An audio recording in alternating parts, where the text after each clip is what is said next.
It's not unusual to see older consoles of our generation get occasional firmware updates even long after it seems developers stopped making games for the console.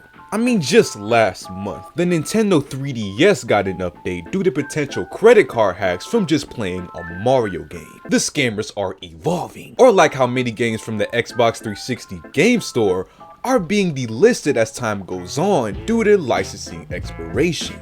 So it seems as though these game companies try to move away from their older renditions of game consoles, like the Toxic X that you can't get out of your life, they just keep coming back. And the same can once again be said true from Sony, as just earlier today, they released a patch for their 2007 console, being the PlayStation 3. The first patch the game has seen in about over a year. Now, it's unfortunately obvious that Sony has no real intention of continuing the— Bro, why does my light keep doing that? They have no real interest in continuing the console long term, as they ended sales support for the console just last year.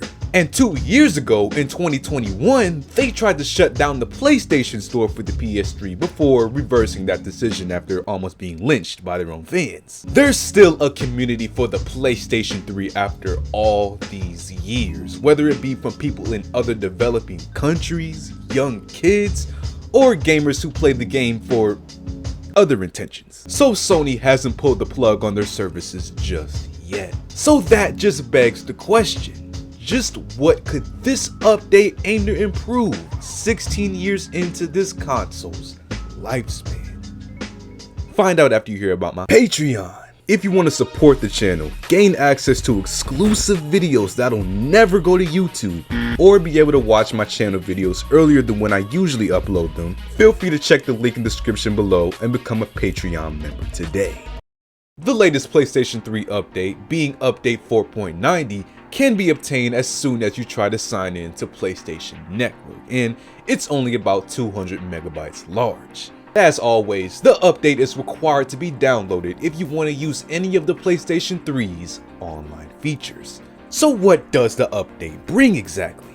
Well, Sony is really vague in their description of the changelog, showing just how much they care, because according to them, this update just improves system performance, whatever that means. They don't make it clear whether this is for the games, the overall system management in the console, or even just connection issues. Fortunately though, the loyal PlayStation 3 users of the internet revealed what they found in the update, and one tweet that I found shows that it patches some of the bytes in the .self files, which isn't necessarily important for normal PlayStation 3 users, but players that have jailbroken systems should avoid updating, as this could lead to detrimental effects to the functionality of your system.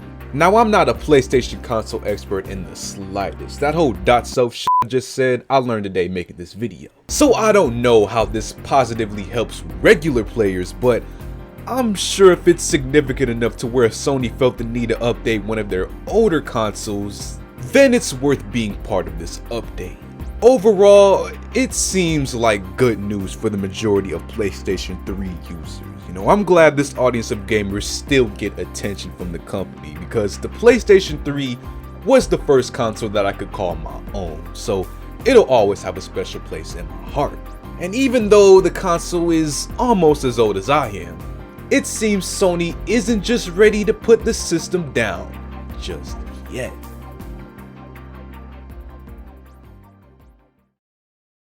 So what do you guys think about the PlayStation 3, man, in this update? Feel free to leave a comment down below, and as always, leave a like on the video, subscribe, and I'll see y'all.